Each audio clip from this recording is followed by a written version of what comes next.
makes me feel like a man. You want every team to lose any other game? Sorry. Bailey Zappi just put another dime. You know what? Whoa, time out. Are you kidding? That's what I'm gonna try to drop a mic.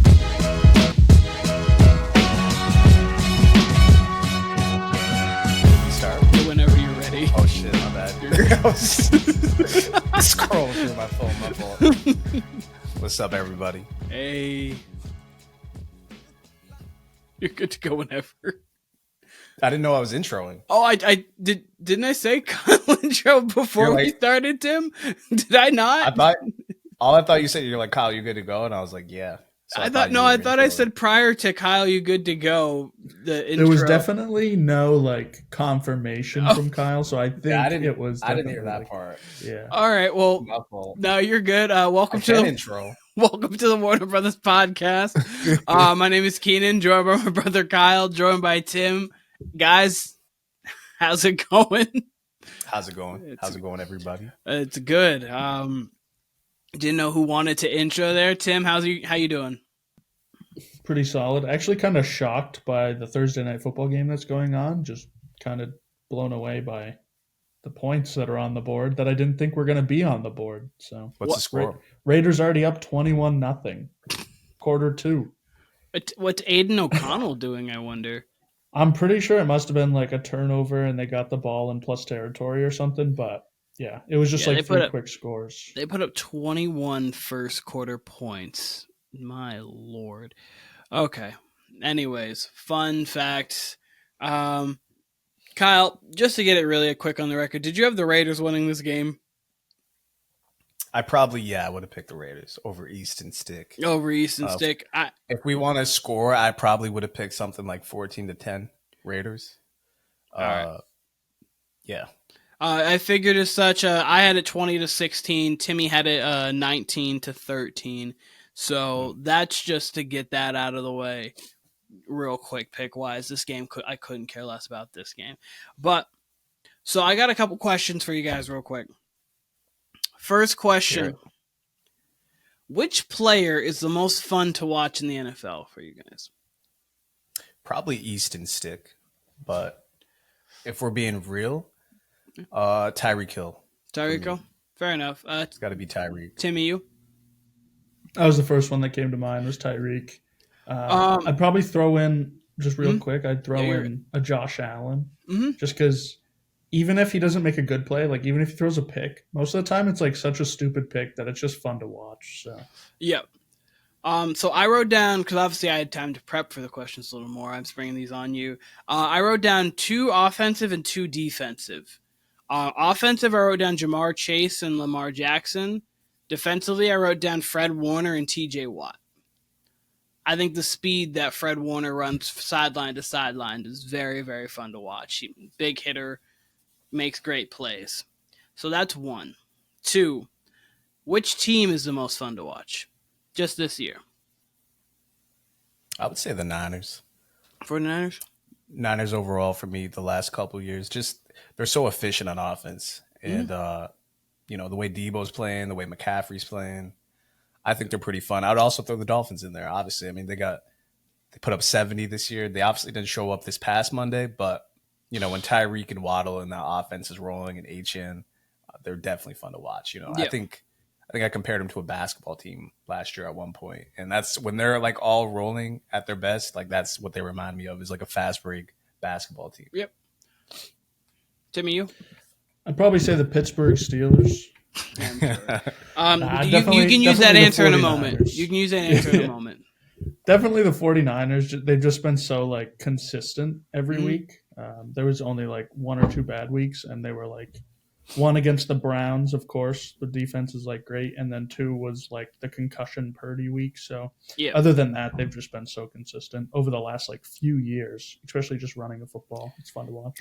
Yeah, I would throw the Browns in there as well, actually, too. I've enjoyed watching them this season. Just how they're navigating with all their injuries and like still a quasi contender, not a full on contender, but like, down their starting QB. They can get to the Final Nick Four Chubb for sure. They could. They can get to the Super Bowl Like, I'm not even kidding. This team is reminding me of Nick Foles' Eagles. I talked to Kyle about it the other day, and I was like, it's just giving me flashbacks of like when Nick Foles took over for the Eagles and took them there. Okay. So It's almost like it doesn't matter who they lose. They would obviously they fare better at home, but I mean, if they can find a way to get a home game somehow in one of those rounds, they're as live as anybody. That'd be tough. But two teams I actually had the Houston Texans and I had the Dallas Cowboys.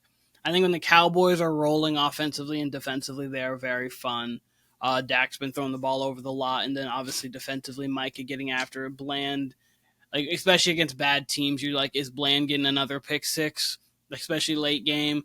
And then the Texans offensively, they've been a surprise. But when Stroud, I mean, not as much anymore without Tank Dell. But when Stroud, Dell, Nico Collins, Dalton Schultz, when they were really in their full movement, they were fun to watch. Especially that Texans Bengals game. That was a really fun game. But and I want to shout out the Colts too. The Colts have just happened to play really good games all season, like enjoyable games to watch.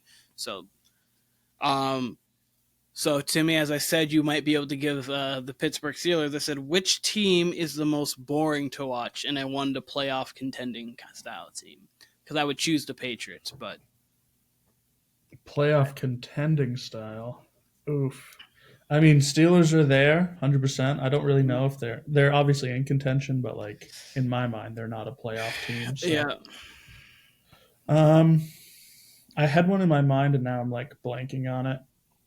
I'm trying to look at the list. Kyle, Yeah, do you I guess have I'm one just more gonna. looking? I'll go with the Steelers, and then also like the Titans, I guess. Yeah, But the Titans actually with Will Levis look a little bit more fun to watch. they're a when they had little bit more Tannehill, so, enjoyable. Yeah. yeah. for sure. I would say the Steelers. Steelers are not fun to watch at all. The Patriots obviously are boring, especially on offense, but they can move the ball a little bit. Like they can get it between the numbers. I love watching their defense. Like I really have enjoyed watching the defense the last few weeks. The Jets are fairly boring to watch because Zach Wilson is like anemic, completely anemic. But I mean, he had the game of his life last week.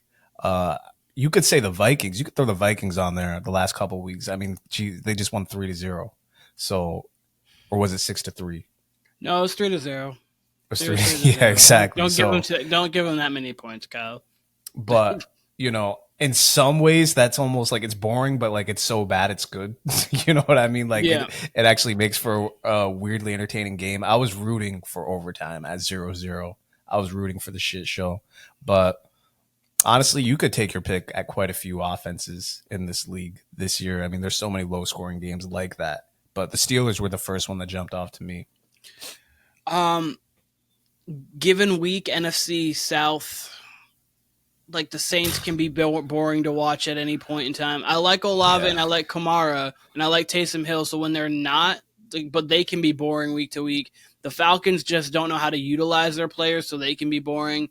And then the Bucs, Panthers are dreadful. No, the Panthers are terrible. The Bucs can just kind of get in their own way, but they're never really boring. I wouldn't put them in that boring category. But they can't. You know what? They can be lethargic, but they're like I wouldn't put them in the boring category. I would actually put the Panthers up there. The Panthers. Oh, if you're just Like, at going least- all teams, oh my goodness, I'm not watching. Yeah. that. I would That's at least gonna say like be the me. Steelers like the Pats, like they can at least get after the quarterback. They can at least, do some fun things on defense. And then when they do connect on offense, like Najee and their receivers, they can do some fun things. But, by and large, like you said, out of the contending teams, they're pretty boring. But no, the Panthers are not fun to watch. They've at all. become a little less boring over the last few weeks, so I can't fully put them there. But sometimes I don't enjoy watching the Broncos. They can just be. It just depends on what Broncos team gets there.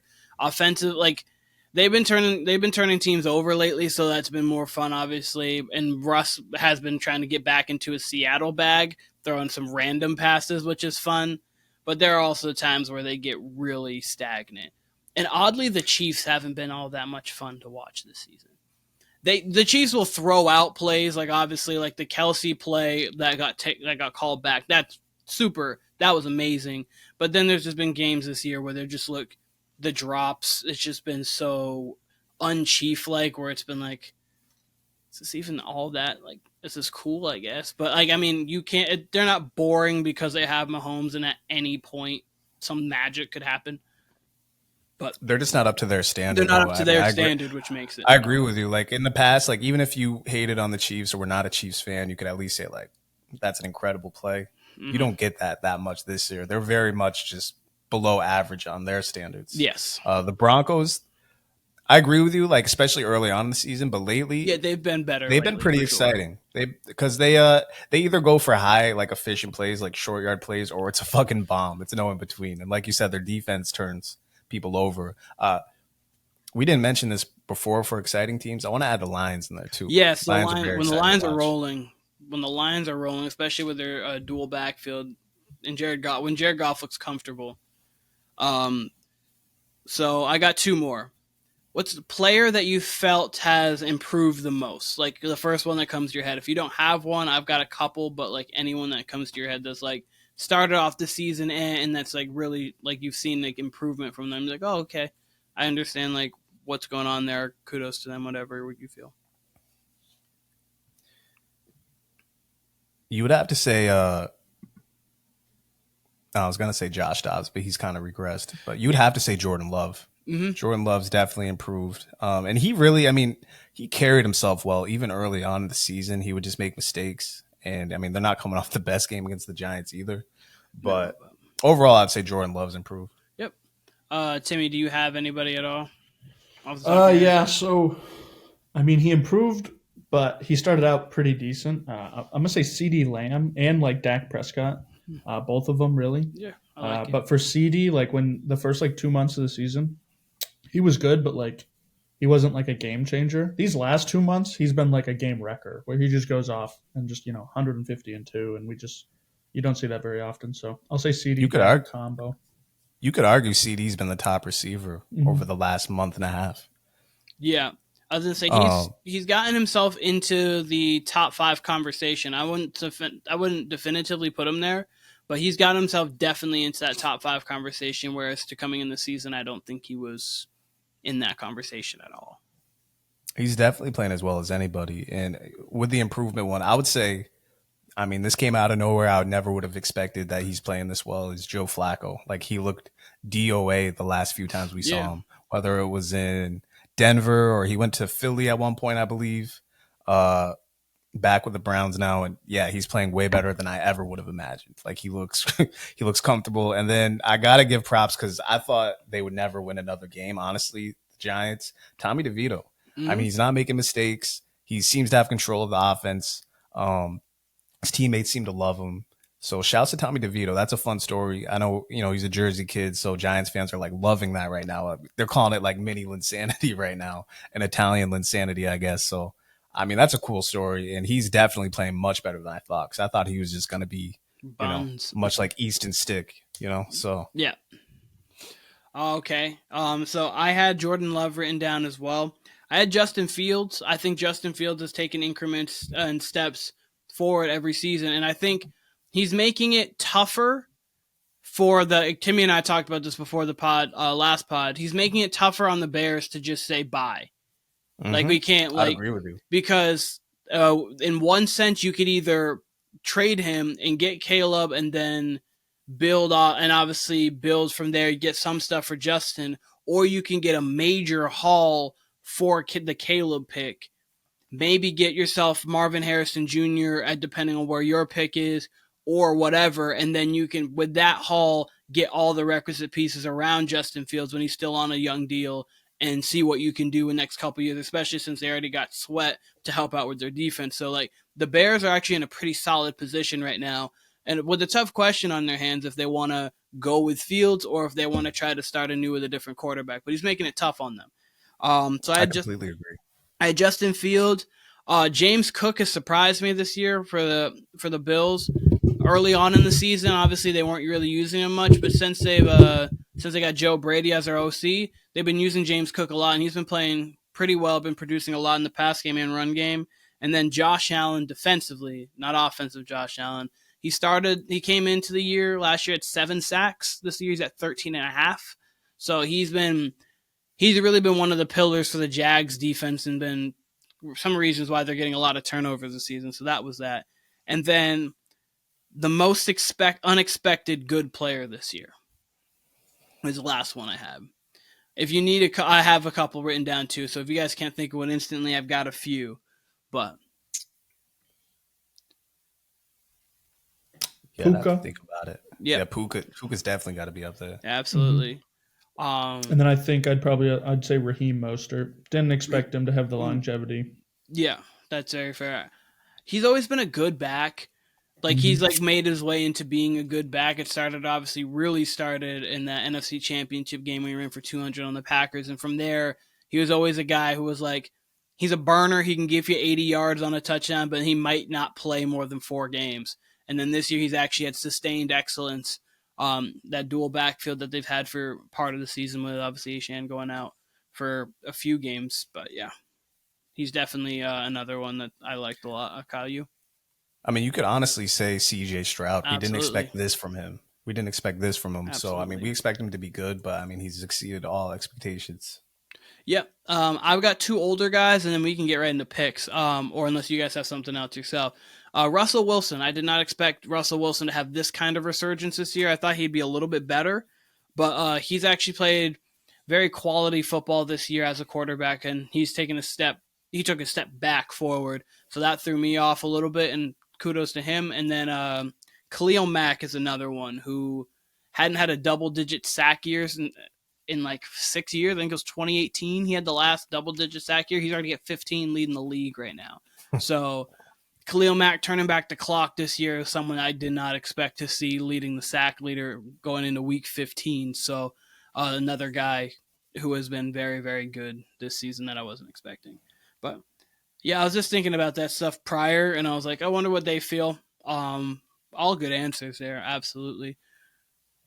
But did you guys have anything before we head right into picks here?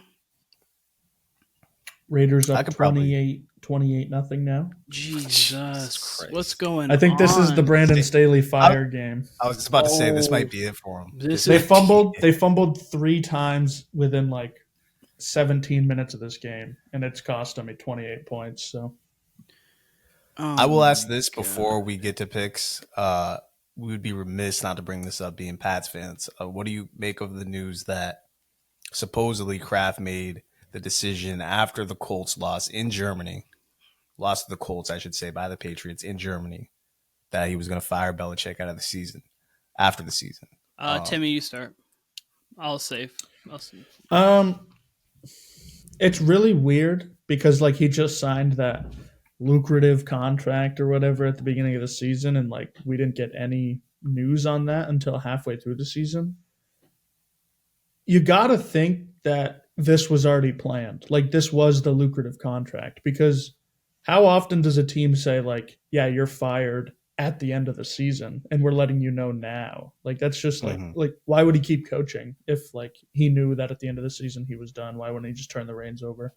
It's just kind of weird.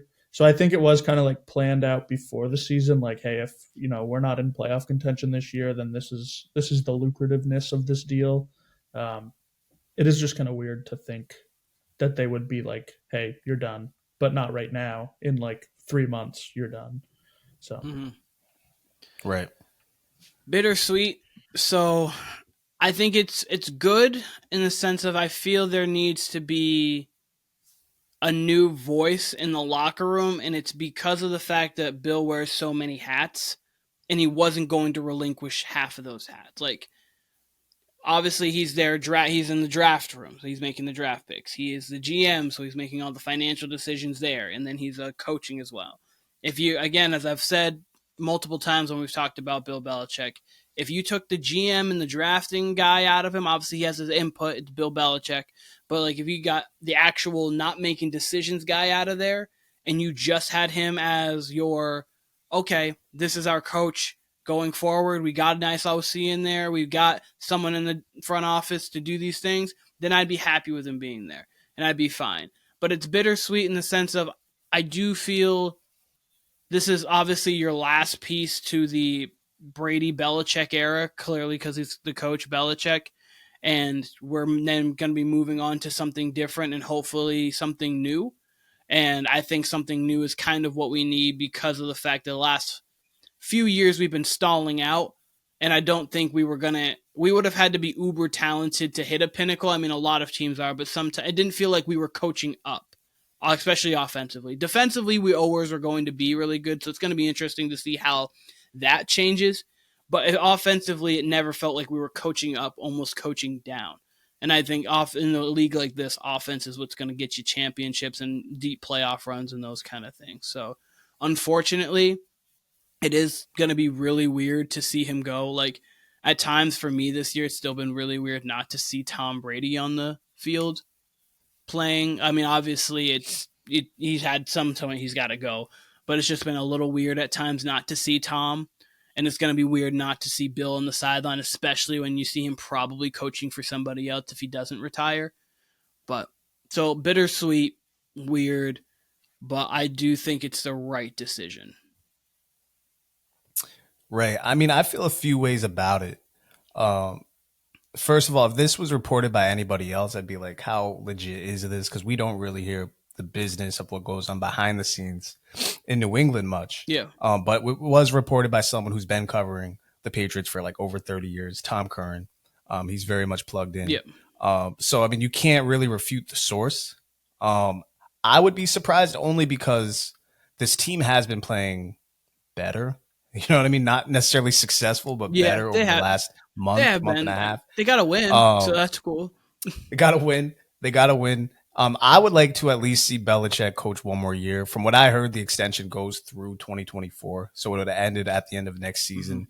I don't see why you don't just let him play it out. Clearly, the quarterbacks we have, whether it's Zappy or Mac Jones, aren't the answer. Clearly, the weapons aren't there. It's really confusing because there is a de facto GM in place that's also with Bill Belichick. Like prior was Nick Caserio, who's now with the Texans. I don't know who it is now, but obviously, like you said, Belichick makes a lot of the decisions. And yeah, I mean, I would love it if he, relinquished his GM role, came back just as the head coach next year. Part of me still thinks that's possible. I'd still kind of be shocked if Kraft let him go. I don't think he's going to be fired, so it'll be a mutual parting of ways. But could it be a trade? I would be surprised because it's like, all right, if you're getting rid of Belichick, we know they're going to operate the same way the Steelers do. We talked about the Steelers with Tomlin last podcast. Like they're going to look for a guy to be there for another 10 years at least. They don't want a 5-year and out guy, right? So, I've seen some Pats fans throw out Ben Johnson. We have no idea if Ben Johnson as a coordinator has the makings of a head coach. He's going to get an opportunity, but you don't know if he's a long-term guy, So, and there's been rumors of Vrabel being traded to the Pats. That to me would be perfect. If you know for a fact you can give Vrabel, whatever's going on behind the scenes, sure. Then yeah, go ahead. You can move on to Belichick because that's almost like a younger Belichick in a sense with how he carries himself with the team. But, if you're going to let go of that guy, even, he is older. He might be a little past his prime. You better have a good replacement. You better have a guy like Vrabel. You better have a guy who's not only younger, but is there for 10 years, a Sean McVay type. So if they're going to get rid of him, they better have the replacement. Yeah, no, I agree with that, but I'm fine both ways. Like I'd be perfectly fine with Vrabel because offense really has never been too huge of an issue in Tennessee. Like they've just been devoid of a lot of talent, but they've been coached up to the point to where like they've had been the 1 seed. They went to the the AFC Championship game one time. So like they've coached themselves up a little bit more. Obviously, when you have Derrick Henry, you can kind of revolve around that. But it's not like Ryan Tannehill was anything like super special. They had AJ Brown at one point too. So like I think they've had a little more talent. They've had talent for sure, but I don't think that like when you go across the entire like landscape at times, they haven't been like your most talented rosters. They don't look like the Bengals or the Chiefs when they had Hill and Kelsey. They don't look like how the Dolphins look now or the 49ers or things like that, but they've been competing with those teams. I mean, they just competed with the Dolphins and they don't nearly have the talent that the Dolphins do, especially offensively. So don't even get me started on that game. We'll talk about it like halfway through here because we have to talk about the Dolphins at some point a little bit. But so I think that Vrabel elevates, and I think he's at that point where he's elevating, but he's still newer, so he understands the fact that you need like a newer kind of system and things like that. Plus, you're going to get an OC there with him too. You're going to get some people who are in his kind of circle. I would just really love to branch outside of the Belichick tree. I agree with that. Just because, like, I definitely agree with that. Like, obviously we got O'Brien, and like it was like I thought it was a step up, but the offense hasn't looked great either. But like it was Patricia, McDaniels, O'Brien, we just Judge. We just kept kind of circling around the Belichick tree of guys. It's like, okay, we'll just bring him back in, and I'm interested to see what something new looks like. We need a new version of what we have already in New England, and I think this is going to be a good start to it because obviously you have to get Belichick out of there to do so. I wish we could do it with him, but he's the type of personality, and he's got the track record to show that I still can. I'm a 6-time Super Bowl champion coach, 8-time if you count my defensive coordinator. So, yeah, that's why it's doubly interesting to me because. Yeah, we might let him go, but like the number one candidate would be the Chargers. But what you're hearing a lot of is Commanders, which does not make sense to me. Why would you go somewhere with like Howell's a good quarterback? Don't get me wrong at all, but he's not the quarterback necessarily. He's not Herbert, right? No, so that's where it kind of gets me. What's up? I can't imagine Bill wants to build anything. That's exactly what I'm saying. The Chargers are not. You don't have to build the Chargers. The Chargers are ready now. They just need to be healthy and be coached right. I'm not Vikings. I almost said the Vikings. The Commanders, which aka the football team, aka the Red, like they need like a couple years before they traded away their talent on defensively, or some of it, I should say.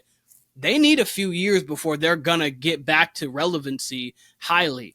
So I don't think Bill has 5 more years in him. I mean, he could, but I don't think he does. Maybe. I don't know. It depends on what situation he gets. For sure. I mean, I still think the guy can coach. Yeah. It's just, I don't know. It's interesting. I don't know. Like I said, they better find a good replacement because, if he does go to LA and instantly makes them 11-12 win team, which is entirely possible. Oh, absolutely. That's going to look bad on Kraft. You know what I mean? To some degree. I mean, at the end of the day, I'll be treated like Brady because it's like this guy's done amazing things for the franchise. Like, we squeezed as much as we could out of that orange kind of thing. But, it'll still look similar to the Brady situation where he goes and wins with the Bucks. That too. So you could play it both ways. But I don't know. I'm very interested to see how they play it down the stretch because, they were asking Belichick about it yesterday at a press conference. And definitely makes it awkward. But I'm definitely interested to see how this last month, 2 months plays out for sure. Yep. Timmy, did you have anything else on the situation at all? 2 things real quick. Yep. 35-0 now. Jesus. Raiders score another one. Yeah, Brandon Staley might not make it out of halftime. I'm telling you, you're talking about, ex-Patriot Brandon Bolden with the rushing touchdown. Let's go. A long one, too. It was like 20-something yards. I love Belichick's answer at that press conference where they're like, hey, there's a rumor going around that you're not the coach at the end of this year. He's like, yep, just focused on Kansas City right now. And then 3 more people ask him the same question. He gives them the exact same answer every time. After the second person, I would have just shut up. I'm not asking a damn question about that. Like, he's obviously not going to answer the question. Why are you trying to press him? I don't get it. Like, Bill Belichick. He's given you this answer 100 times in his career, and you're asking him 4 times. He's a one-time question guy. Like, you ask it once because you have to, and maybe, just maybe, you get something that's not that. But the second you get, just focus on Kansas City right now. The second you get that, you're like, you know what? We're just gonna leave it because he's not gonna give you another answer. You can word it however you want. He's still gonna say, yep, just worried about Kansas City and trying to win this next football game. Okay, Bill. Okay, we got you. Whatever you said, Bill. Whatever you say, Bill. We got you, William. We got you. Listen, if I probably would turn off I don't think I'd watch a Patriots game next year if Kraft just like promotes Steve and we just have another Belichick. I'd probably just be like, you know what? We just don't even need it anymore. Like, let's just get out of it. Like, we just keep Belichick at that point if we're gonna get Steve and put him up there. But all right, no, I'm glad you asked that. I am glad you asked that. Is there anything else? Not much. The only thing I really wanted to say was I do think like Pats fans overblow Belichick's draft record. He hasn't done well on offense, but like defense, he's found nothing but studs like year in and year out. So It's the offense that's the problem. The defensively, he's great. Offensively, he just hasn't done well offensively, and like that you can't. I was like, you really can't speak on like him that because it hasn't done well. Like it's okay, it's fine.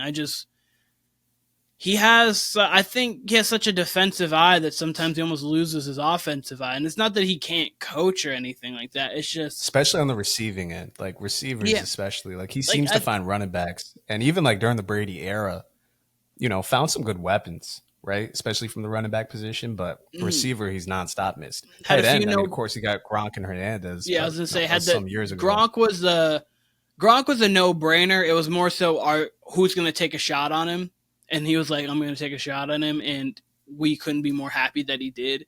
And then Hernandez was at the time a very good pick. Obviously, we know what happened with it, but like, what I was thinking about Gronk, it was like he should be a high end top 15 pick, but his back injury in college, we're like, I don't know about him. And Bill was like, yeah, we've got Tom. We're going to take the chance. And then Rob was like, you know what?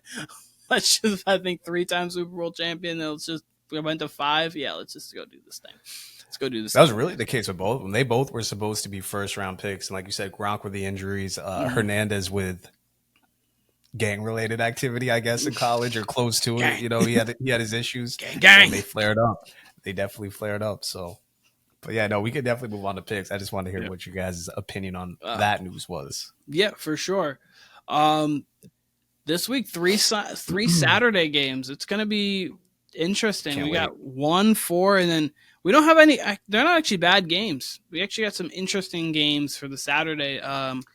They all have implications. They do. Again, reiterating, Vegas was -3. We all had Vegas winning by anywhere between 4 and 6, and we all had it under 20 for Vegas scoring. They've clearly blown that out of the water. So moving on, Minnesota, Cincinnati will be next, unless you guys want to do the drafting picks, depending how you guys feel like doing it. We got 15 games. Let's go in order. Let's go in order. Sure. Okay, so it's Minnesota at Cincinnati. Kyle, what is the line? Cincinnati's a 3-point favorite. I'm interested to hear where you guys go with this because I'm not really sure where I'm going with this. To me, this is a pick 'em just because of Flores' defense, right? His blitzing. I think Browning's going to have trouble, right? The Vikings, there's not much that has looked great from them in the last few weeks, but they're playing for a playoff position, much like the Bengals. So I'm interested to hear where you two would go with this game in particular. Timmy, do you want to go first, or I got it? Okay. Sure. I think the way this game plays out is the Vikings defense is going to be on the field a ton because their offense looked really bad last week. And there isn't really any improvements. We know Jefferson's probably going to play in this one, so maybe I'm wrong. Maybe I'm completely wrong. But I think with them being on the field a lot, I think they're going to ease up, and then I think the Bengals are just going to pull away. So I actually have them winning pretty nicely here. I have it Bengals 24, Vikings 13. Ooh. Smashing the spread. I just wanted to quickly note, Kyle, in the last couple weeks, you have made leaps and bounds. You're 10 games ahead of me right now. So you're in the home stretch. You're looking like you're taken away. Last week was a really good week for you. There's plenty of time. I don't want to talk about last week because I could have easily went, I think it was like 13-1. You were 12-3 last week. Yeah. So I could have went 14-1. I'm not happy with those Monday night games at all for various reasons. So, the Dolphins should have took care of business. And the Packers really should have won that game. Like, shout to Tommy DeVito, but Packers should have won that game. But let's get back to this game before I just ramble on. I also have Cincinnati at 24. I do think the Vikings score a little bit more. I have them at 20. I just like how Cincinnati's looking right now. I liked how they were looking everything post Joe Burrow being not a human. Like, since Joe Burrow has been human, they've looked very good. It's just the fact that obviously the Ravens game, when you have a switch at quarterback halfway through, you're not going to do very well. And then since that point, they've looked pretty solid. So I've got them 24-20. They're interesting. They can make the playoffs. So, Timmy, when you were looking it up earlier, did you see anything on Burrow's timeline at all? I don't know if you actually ended up looking that up at all. most of the reports just said he'll be ready for the 2024 season. So I'm assuming I think this is an extended leave. Like, I don't think they're expecting a playoff push. Okay. It's definitely something it might bring up more if they win this week because they might be firmly in like the playoff picture. So it might be something that people ask about more, and we'll see. But Kyle, your choice.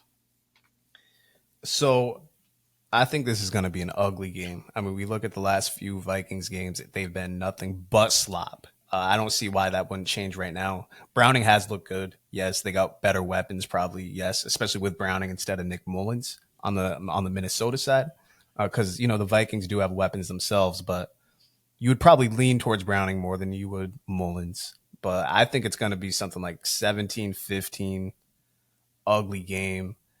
And I'll go with you guys with the Bengals. I do have this like weird feeling that the Vikings will just win just because that seems to be like how the season went. Look at the Monday night games again.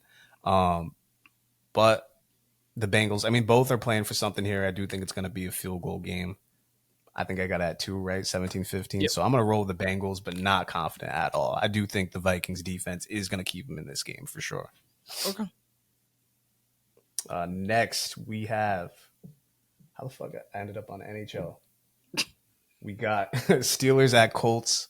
Colts are a 1.5 favorite at home. I'll start on this one. I think I got the Colts in this game. There's just something about the Pittsburgh Steelers that I don't love. And the Colts seem to be... Colts just are weird. They like shouldn't win games and then they do. And I just feel like this, like if it gets like in weird situations, the Colts will just find a way to pull it out. I think Gardner actually could have a pretty decent game as long as they can semi-protect him from TJ Watt. And I've got the Colts in this game. I've got it 23-18.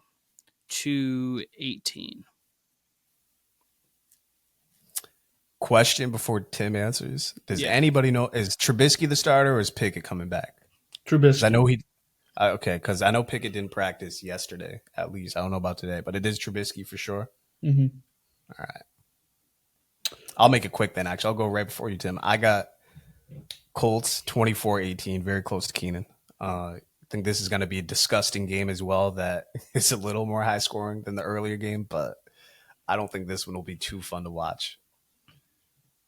I think it will be lower scoring. I'm going with the Colts as well. I have it 17-13. But Colts at home, you'd think that they'd probably score over 20, but I can see it, but I'm going to pick them a little bit lower. Yep. Steelers fighting for the playoff spot. That's usually when the defense gets going really hot. So, yeah, I mean, this could be a Mike Tomlin special. I've never been a Trubisky guy when he was on Chicago, any of that. I mean, he's looked terrible in the game since. They lost to the Pats at home.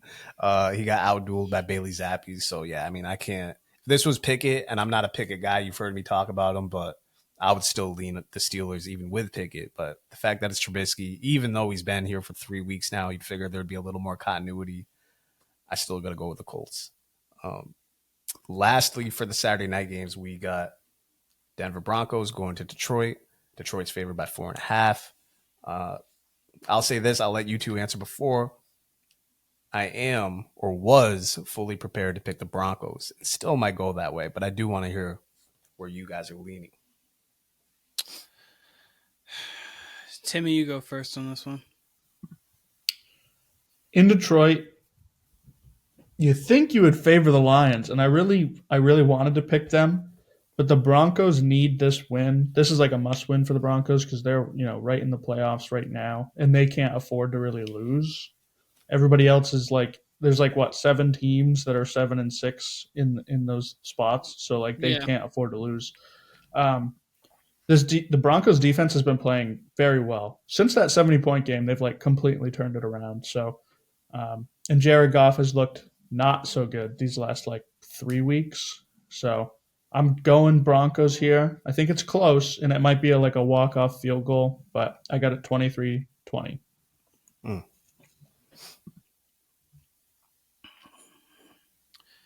So, coming off a loss, losing 2 of their last 3, I do think Detroit's going to be focused. They would be more incentivized, I'll use, to win this game if the Packers would have won, because the Packers would actually be starting to get on their heels for the division. Obviously, with the Packers losing, the division's pretty much locked up. But I do think Detroit will pull this game out.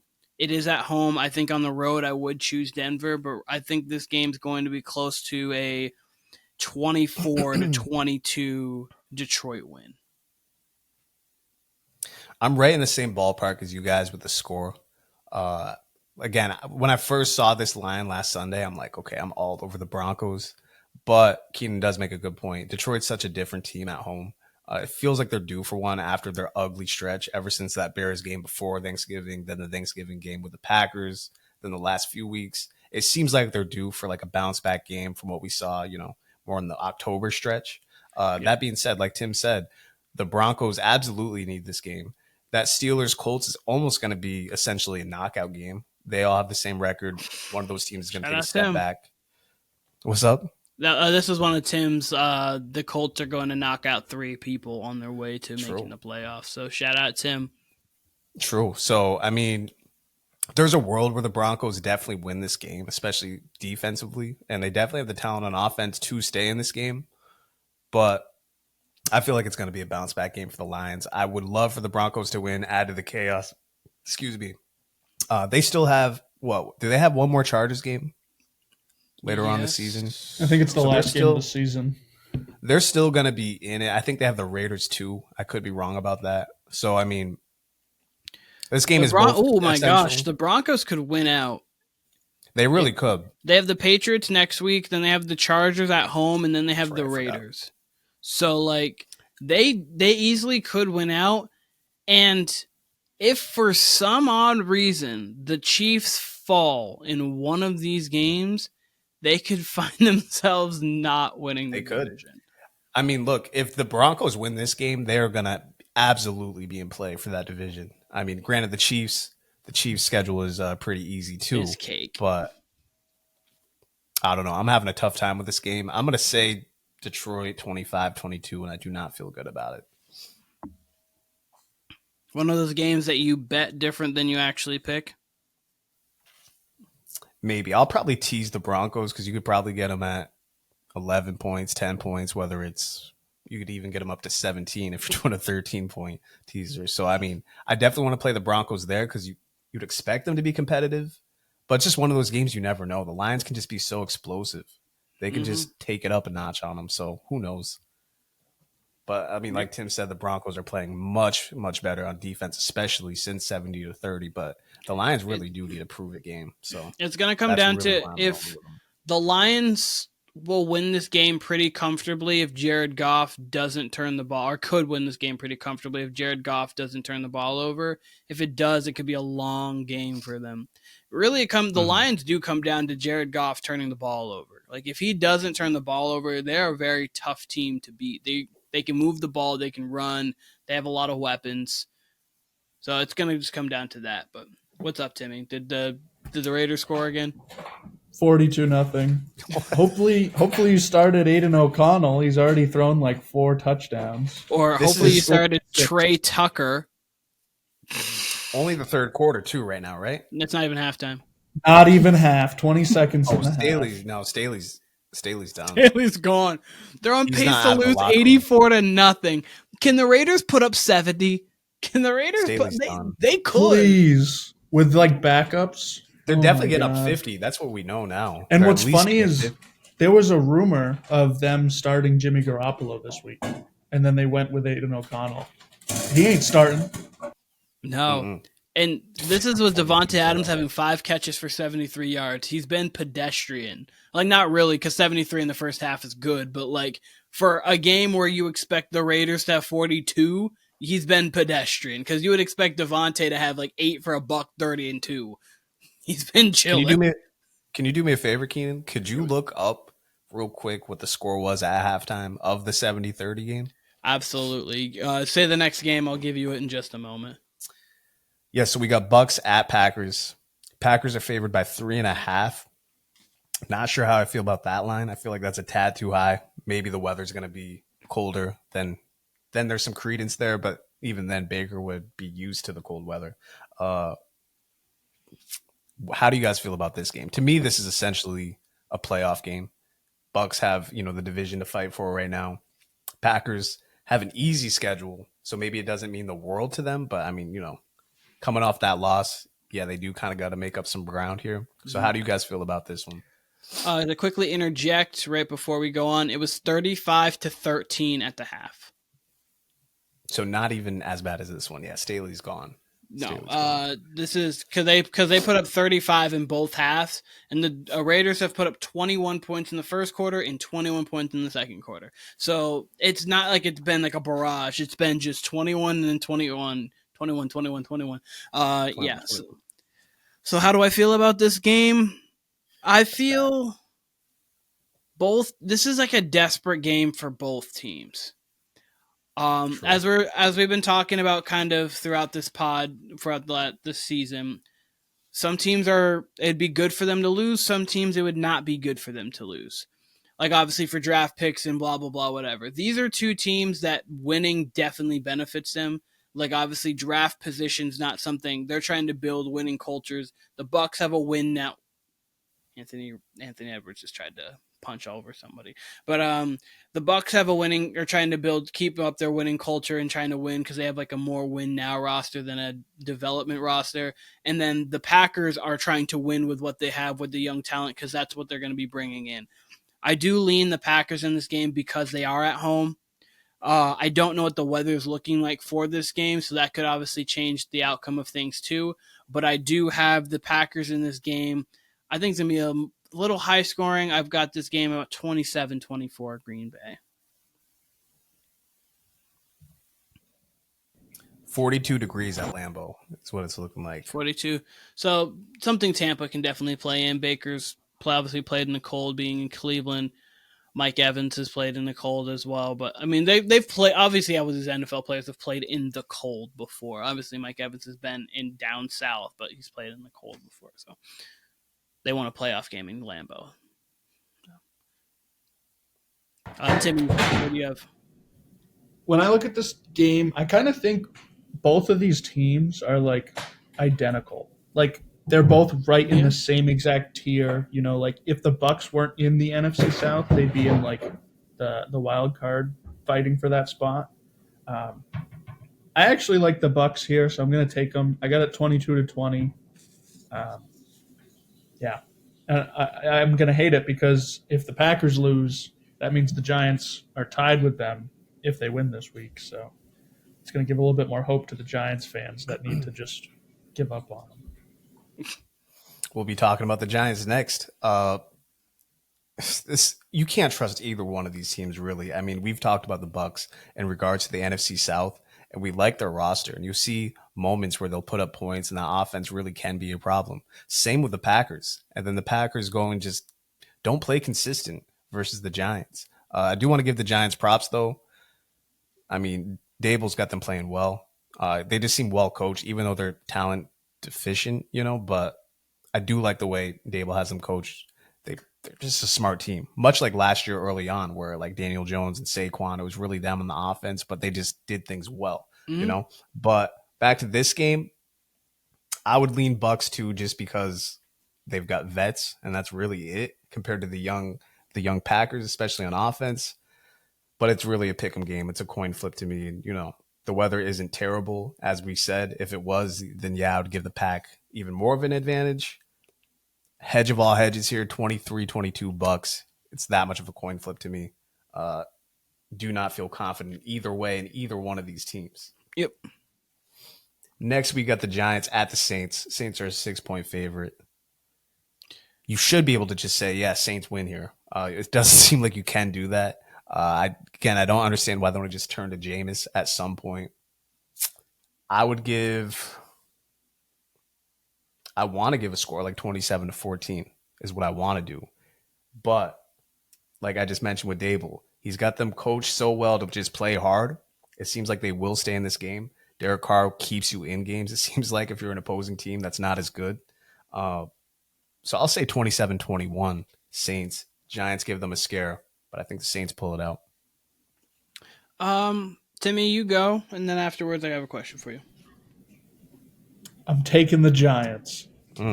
It's gonna make the NFC South easier to be like, yeah, the Saints are now 2 games behind. DeVito's been playing good enough to win games, so I got it kind of low scoring, 17-14. I'm hoping that by me picking a low scoring game, this means the Giants just get beat up really bad, and then Alvin Kamara just goes off, because then that's good for me. You said 17-14? Correct. All right, so I have a question. Next year, would you feel more comfortable with DeVito than Daniel Jones? No, I would rather go back to Daniel Jones. I think if Daniel Jones was healthy right now, like, he would be playing even better than DeVito. Okay, I was just curious. In a way, DeVito's kind of saved Daniel Jones' job. They've gotten the extra win, so they don't have to get like a top tier quarterback in this draft. I mean, they could still draft a quarterback, but now you have a suitable backup in DeVito. You assume they'll build more talent around the edges in New York. So he might have saved Daniel Jones' job for at least a year. If they win this week and he almost get him to 500, he might take the job. Just all depends on how it goes. Because if obviously New York will want that. New York and New Jersey, the tri-state area is going to want that. Listen, they're going to want the Italian kid. Like, again, this is like Linsanity to them over there right now. So if he wins against the Saints in New Orleans, this shit's going to pop off even more. Like, do you see his agent too? Do you see his agent on the sideline? I love it. They love this. This is perfect. This is everything about this. Morale's up. Like, honestly, I mean, I'm actually going with the Giants in this one. I have no faith in the Saints. I've got this game 23-21. I've got DeVito leading a late drive again for a field goal at the buzzer is what I've got. And I hope Daniel Jones gets replaced. I hope Tommy DeVito starts for them next year, and I hope Tommy DeVito's. I think it's more fun. I don't think Daniel Jones is great. I hope DeVito does something great. All right, Kyle, we can move on. I don't think Daniel Jones is great, but I really don't think there's a chance that Tommy DeVito gets it over him. He'd have to like get into the divisional round at least and like play very well. But because Daniel Jones isn't much, but I mean he is better than DeVito at least. Yeah, I mean he can run. That's cool. But I mean DeVito. I did not think DeVito was going to win a game. I didn't think he was going to win a game either. The offensive line has improved. Like that's the saving grace. I mean, DeVito's doing just enough. Yeah, he's completing passes, not making stupid mistakes, and not turning the ball over. I mean, that's what Daniel Jones did 2 years ago, and we'll see. We'll see if he can continue to kind of do something along those lines. But I hope DeVito starts for you guys next year. I think that'd be more fun. Game of the week candidate here. Falcons at Panthers. Falcons are a 3-point favorite on the road. Only by 3? I understand it's on the road, but geez. Divisional game. It was a similar line last week, I think, even with because it was Saints-Panthers last week, right? Yeah. Or the Bucks-Panthers last week. I don't know. But they've all been similar lines. Bucks-Panthers a few weeks ago. It was Saints. Last week was Saints-Panthers. Yeah, they've been giving the Panthers very favorable lines for whatever reason. I guess because of the divisional matchup. It was 5.5 last week. Nothing crazy, what you would expect. I said game of the week candidate. I think it's going to be a game of the week score, 14-8.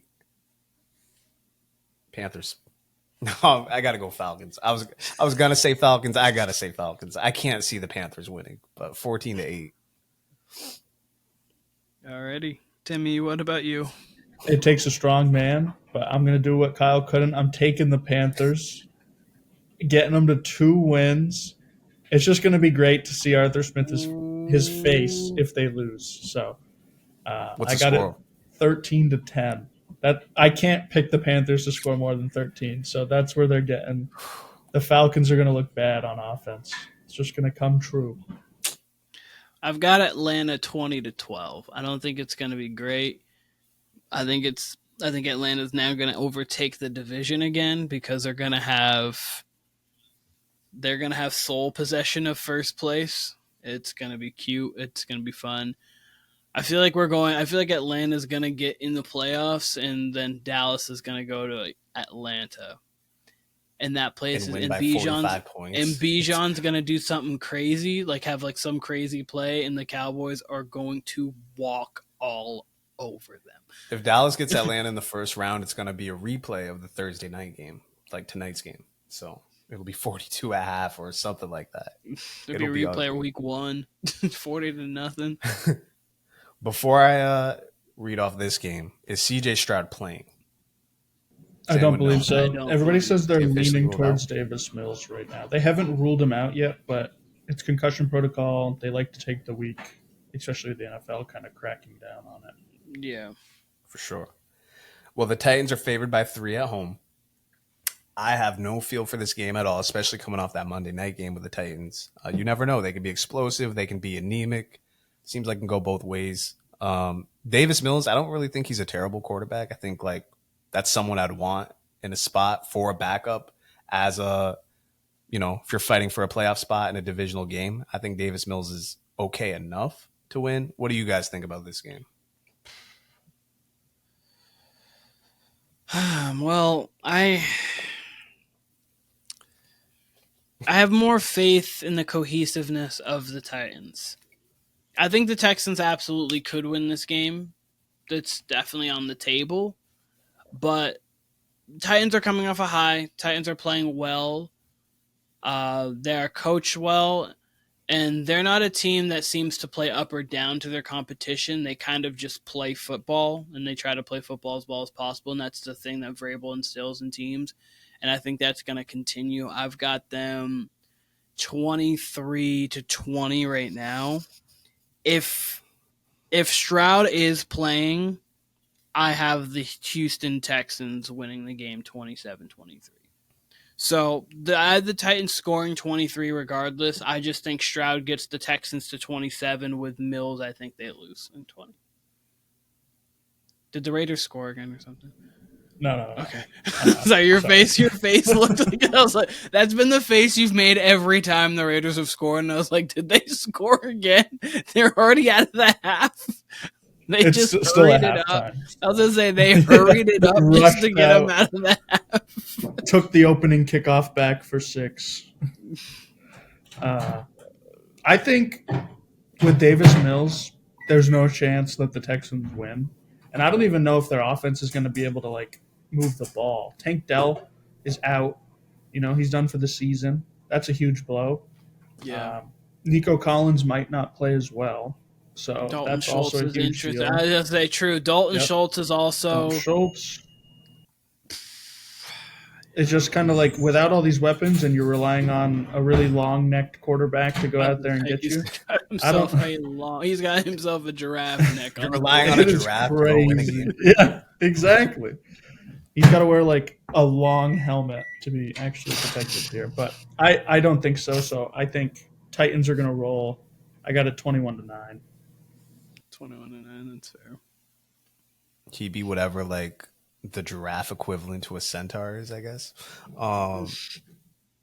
Look, before you guys mention all the other injuries with Dalton Schultz, Nico Collins, because it does say Stroud's status is up in the air.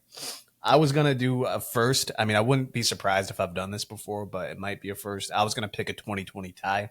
I know you've done it before. You picked a tie. No surprise there. That sounds like something I would do. But I'm going to lean Titans now that I hear about all these injuries to the Texans' weapons. We'll say 22-10. These are some really atrocious games in the early window. I can't lie. Yeah. One of the better But games. It's starting to get a little better. Go on, Kyle. Next, it's Jets at Dolphins. Dolphins are, is that a 9 or an 8? That's a 9.5 point favorite. The Dolphins are. I do think it's supposed to be terrible weather in Miami. It's supposed to be rainy. The Jets defense shows up, especially against pass defense. I mean, we saw the Dolphins kind of tear them up on Black Friday. This will be Zach Wilson instead of Tim Boyle. However you feel about that, Zach Wilson coming off what could be the best game of his career, so maybe that's a good thing. How do you guys feel about this game in particular? As of right now, it's the forecast is rain leading up to 1 o'clock, and then it's sunny, and then leans into windy into sunny. But it's Florida, which means at any time you can have flash rain warnings. I've lived there. It's so odd. You're just chilling. It rains, downpours for 15, and then it just becomes sunny again. So, especially with rain in the forecast, that could absolutely happen. Make the game a little bit more mucky. I've got the Dolphins definitely winning the game. I don't think Zach Wilson can have back-to-back great performances. But I think this game's not going to be clean, especially if Tyreek Hill doesn't play. I think the Jets definitely have the ability to cover. I've got this game more so along the lines of like 26-19. I don't love the Dolphins, and also we're talking about the Ravens. With the Dolphins losing now, there's no reason why the Ravens shouldn't be the 1 seed. They legitimately just have to beat the Dolphins. They now can lose to the 49ers and still have a chance at the 1 seed. Like, they just have to beat the Dolphins essentially, and they're pretty much the 1 seed. That's about that. So this year's setting up beautiful for the Ravens, but the last time they got a bye, they didn't make it out of the divisional. So we'll see. 26-19, I've got it. That does sound like a pretty good game from Zach Wilson, though, unless you got a defensive touchdown in here. I've got like either a fumble that puts him in plus territory or a pick that puts him in like good territory. I think the defense may even turn him over twice. I think it's going to be a sloppier game from Miami, and so it's going to look closer than what it feels offensively. Kind of like how the first half did until that interception 6, I believe. Yeah, interception 6 it was. Because it was like 10-7 or 10-6. It was like a weird game that felt kind of close, but it really wasn't close at all if you watched the game, how their first one was, and then the second half was just weird. So I think it's going to be another weird-ish game. I got a 26-19 Dolphins. I completely agree with the Jets defense kind of either getting turnovers or just playing well enough. I'm taking the Jets. Hey, for no reason. I got it. I hope. I'm hoping Tyreek doesn't play for fantasy. Obviously, I hope he plays because I want him to win MVP. I want him to go off.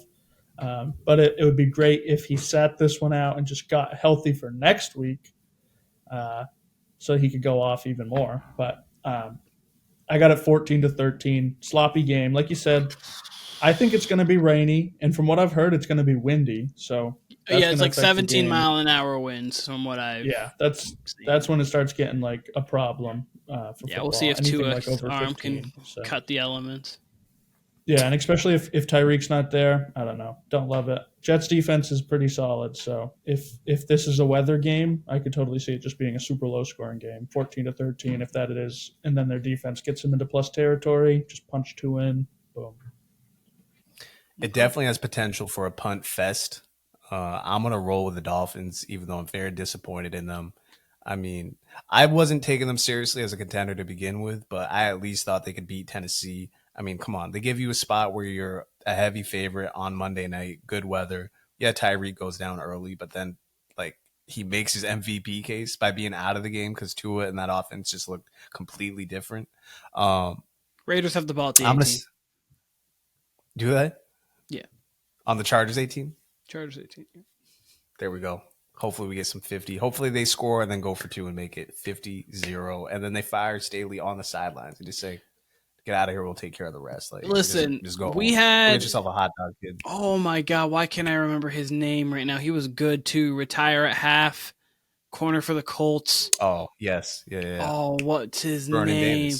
Davis. Was it? Yeah. Oh, wait, no. Wait. It was a corner. He was on the Bills. It's something. Oh, it was the Bills. Oh man. Anyways, go on. I'll get the name here in just a second. But yeah, I think we should just fire Staley at half, or fire him right now. I'm gonna go with 21-10 Dolphins. to wrap it up. Vontae Davis. There we go. Vontae Davis, not Vernon Davis. There we go. I knew it was a Vontae Davis. Yes, there we go. Vontae Davis just called it quits at half. He said, "Yeah, I'm not going out." Could you imagine, like, just going into battle? I thought for sure he was gonna like come back and just like play with a different team, but no, he stuck to his guns and was done after that game. Like something about that game just rubbed him the wrong way. He couldn't finish. I ain't got it in me anymore, boys. I'm hanging them up. What? Some might call him Vontae Matten. Vontae, absolutely. That is a Goldie thing to do. Here are some of the more interesting, I guess, starting with that Dolphins-Jets game. That is one of the more interesting games in the 1 o'clock window. But to me, this is the game of the 1 o'clock window right here. Bears at Browns. I think this is going to be a fantastic game. Browns are a 2.5-point favorite. Did they score? No, it's just funny that this is the game of this. No, you're right. I actually like this game. It's just funny that the Bears Browns, like, hearing it sounds gross, but then you actually think about it and you're like, oh, it should be a fun game actually. Sounds like the 1950s. That's what it sounds like. The Browns scored. At home. Did they? Yeah. There we go. 48. They got to go for 2. They lining up for 2 to make it a buck. Just a straight 50. No, they're still celebrating. I don't know quite yet. It was Jacoby Myers threw a touchdown to Devontae Adams. We're just having a ball out here. We're having a ball. That's what I need, baby. Let's go, Devontae. Oh, Staley. Man. If Brandon Staley isn't fired on Tuesday, I'm going to be so upset. Tuesday, he's going to be fired tonight. He's going to be fired tonight.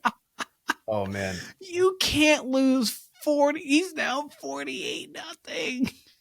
How much time is left in the third quarter? 10 minutes and 42 seconds, Kyle. Don't you worry. That was their opening drive.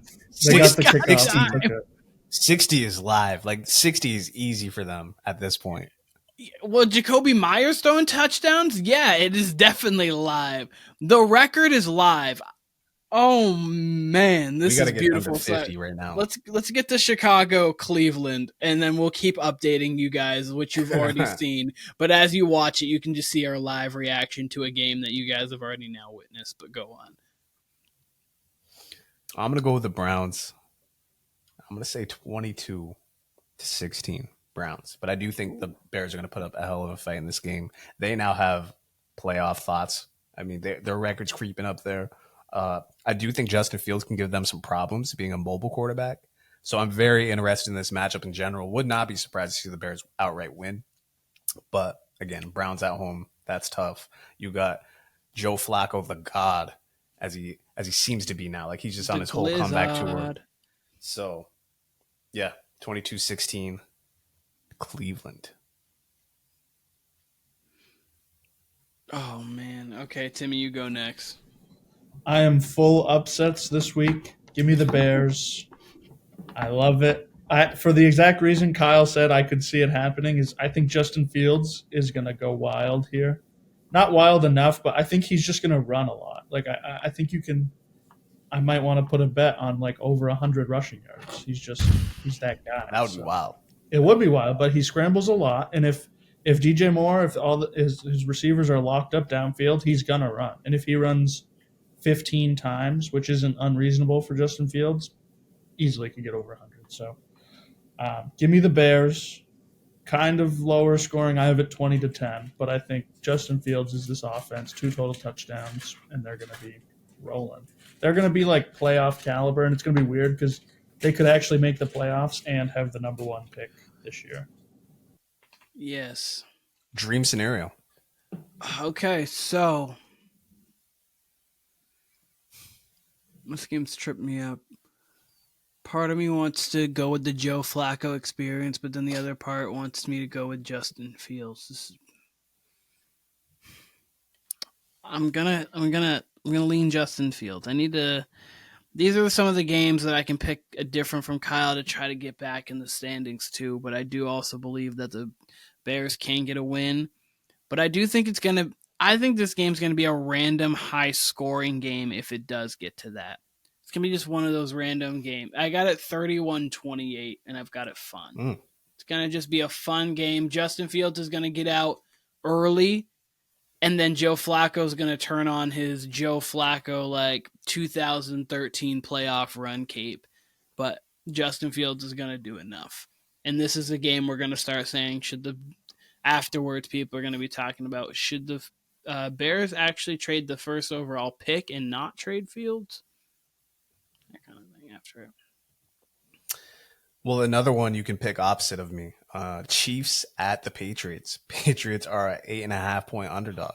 Oh, wow. 75-yard tutty for the Chargers. Good for them. Did they? Oh, man. Come on. That's not fun at all. Yeah, it's not fun anymore. 70-point shutout. Yeah. I was on the kickoff return? Wait, what? No, Josh Palmer just got a 75-yard tutty. Yeah. It was more than that. 79. Oh, 79. My bad. Oh. I was looking at the biggest blowouts. I think the biggest one of all time is 73-0 Bears in 1940. They shut out the Redskins. But I think like modern day, it might be the Patriots one. You'll remember this one over the Titans in the snow game 59? when they won 59-0. That was a fun one. But man, I was kind of hoping for 73-0. 73-0 in 1940. That is a tough game.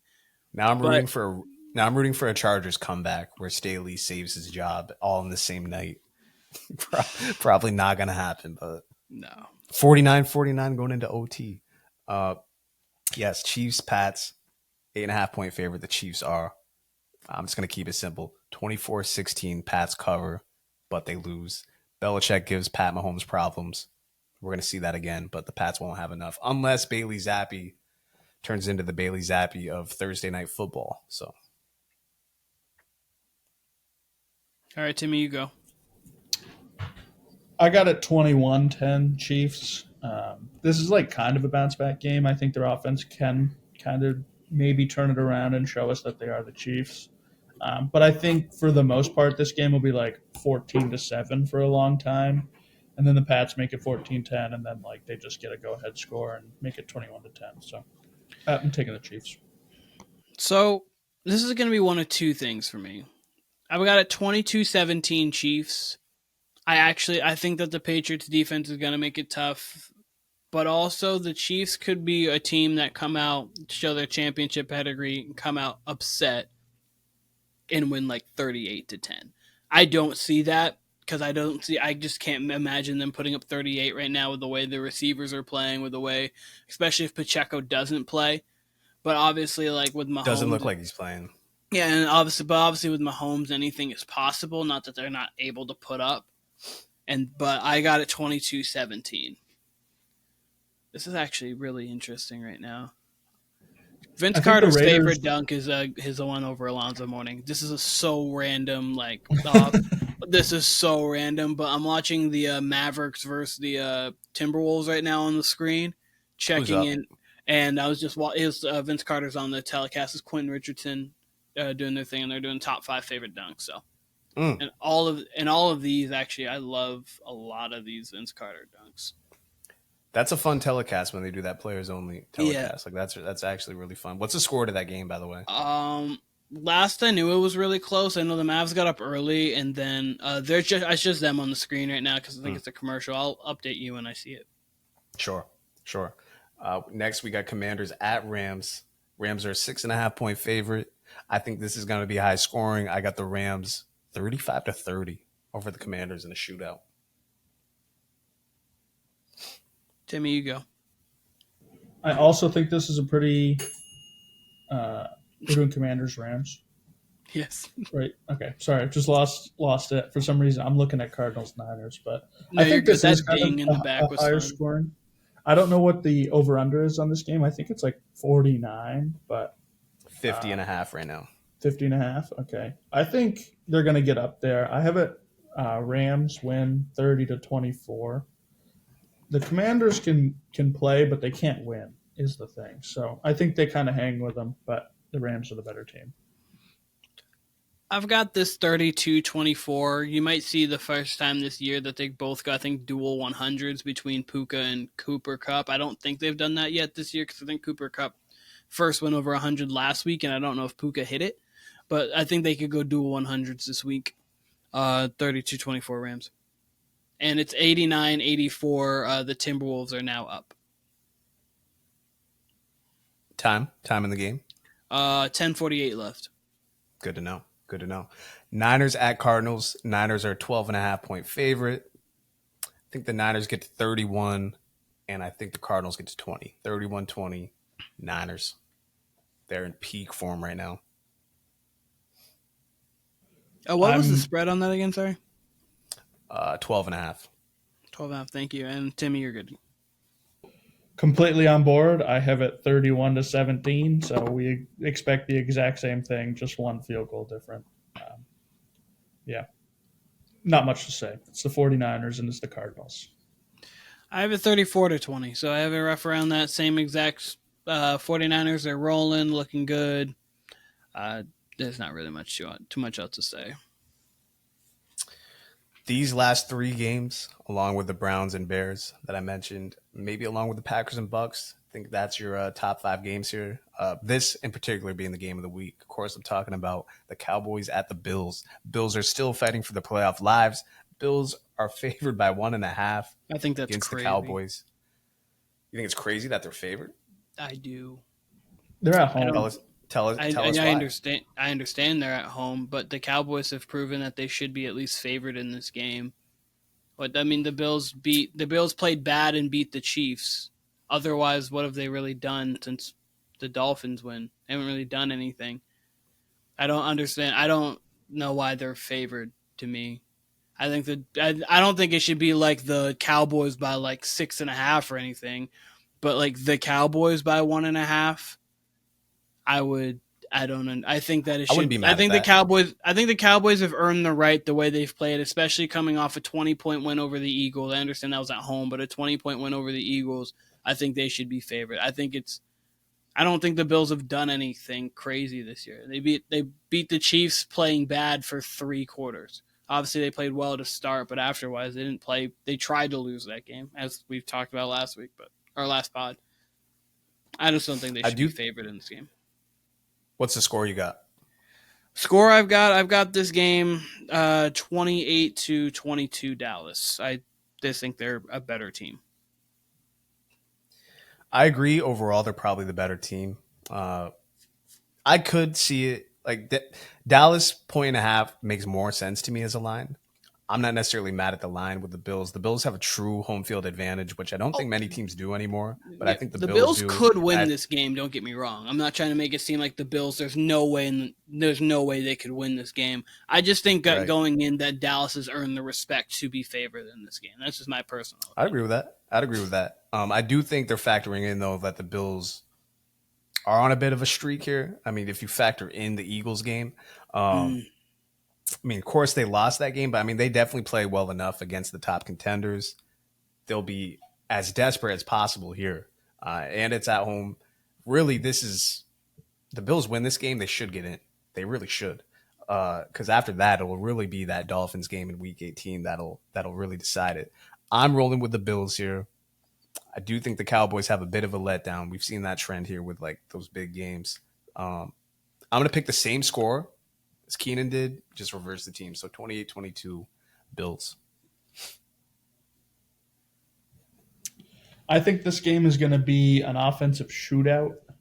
I think what's going to happen is what we saw kind of like with the Seahawks, where Seahawks offense started rolling and then the Cowboys defense didn't really do much to stop it.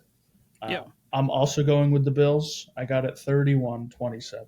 I think we're just going to see a lot of scores, not a lot of drives that don't have points. You said Bills 31-27? Correct. Yeah. It's going to be decent weather, too. It's going to be like 50 degrees. So part of me wants to boost that score for the Cowboys, but I'm going to keep it 28-22. Reverse that shit. Then next we have the Ravens going to Jacksonville as a 3.5-point favorite. Keenan, as you said, everything here is on the table for the Ravens. I think they're much more trustworthy than the Jaguars. Like, I keep refusing to put the Jaguars in the upper echelon of teams just because I feel like they're the same team as last year, which is talented but flawed. You know, they'll turn the ball over. They'll not score when they should. Weirdly, I have this feeling that they're just going to beat the Ravens. I have no clue why. It just seems like it would just be on brand with this season. Again, it's all on the table. Like this, if the Ravens win, let's say the Ravens won 28-14, or let's say the Ravens won on a late drive. Lamar leads them down, gets a Justin Tucker field goal. That would be something we could say like, hey, the Ravens are for sure the number one team now. They proved it. They went toe-to-toe with who I don't think is an elite team, but a very good team at the least, for sure. I really don't know where to go here. My heart is telling me to pick the Jags. And I don't even really like this team, especially in comparison to the Ravens. But my heart is telling me to pick the Jags. I want to hear what y'all have to say. I've got the Ravens 30-20. I don't think that's the statement game. I think this is a statement game. I feel like this is the game they need to win so they can play around with that 49ers game. Not that they should try to play around. Like, obviously, you go to win every game. And speaking of a statement win, the team that everyone would view right now is probably the most complete and best team in the NFL, if not one of the two. I know people still like the Cowboys. Some people still probably have faith in the Eagles. But at least one of the two most complete teams in the league in the 49ers. If you go to San Fran and you win that, we're going to look at you like, yeah, you can win the Super Bowl this year for sure. But you don't want to put yourself in a situation to where a team like the Chiefs could sneak up and get a 1 seed. Because obviously the Chiefs have a light schedule. They could definitely win out, get to 12 wins. If you lose to the 49ers and lose to the Jags and you get to 12 wins, they get the tiebreaker there because of obviously, I think it's the conference record or whatnot, whatever it is. But I believe right now they would hold the tiebreaker. But I think the Ravens are for real, and I have them winning this game against the Jags. I think it's fair to say that the Ravens are the better team. Yeah. But I also get the feeling that Kyle gets that the Jags can win this game. Listen, I'm not going to pick them. I'm not going to go full underdog this week. But I've got it close. I got it Ravens 24-21. I completely agree with you, Keenan. I do think the Ravens are for real. I just think in a season where we don't even know who the MVP is at this point in the season, it would be totally on brand for the Ravens to just lose this game where we're all going to be like, hey, this is the one. Like, this is the one. Like, whatever happens in the Niners game, just go and be a rising team who's definitely talented, who definitely has the ability to make it to the AFC Championship game in the Jaguars. I don't believe they will, but they have the ability. I think next year is the year for them as well as the Lions, to use that comparison. But this year, man, the Ravens just seem like they really need that stamp win. You could say the Rams won last week was because the Rams are going to be in the playoff picture. But this would be the one against a fellow AFC team. They need that end of the season stampish style win. Do. Like they had the Lions early. Like, and obviously, like that was a more so like wake up. That'd be their early season stamp. That'd be their early season stamp. And this one should be their late season stamp. And the way you laid it out, Keenan, 30-20, that's like perfect. I could completely see that. But this season makes no fucking sense at all. Like, no sense at all. Yep. I'm picking the Jags. Literally no reason other than, like, that's just the way the season's going. The Ravens should win this game. They're the better team. They're the more disciplined team. But the Jags, I guess, are going to win this game 24-23 at home. Yep. This season doesn't make any sense in the slightest, so that's completely within the realm of possibility. Absolutely. The only thing I could not see in this game is a Jags blowout. So one outcome I couldn't see. Every other outcome, a Ravens blowout, a Ravens close win, a Jags close win, even a Jags like decisive 8-10 point win I could see. Just the Ravens just not showing up. But like, this is their statement game. This is the game you beat the Jags handily, you play the 49ers close, you take care of the 1 seed. That's how this season goes. No one's going to look at you twice if you play this 49ers close, especially in San Fran on a more neutral site. I know it's Vegas, I believe, this year, right? Yeah, it's Vegas, which is close to San Fran, so maybe they'll have a little bit of a home field advantage. But regardless, Ravens fans, we do have Ravens fans over, so they'll travel. But this is the statement game. This is the one against one of the very good AFC teams. close the book. We're better than you. Should absolutely be. Last game we have Monday night, good one. Eagles traveling to Seattle. They are favored by 3 points on the road. I think this is going to be a good one. What do you guys think about this game?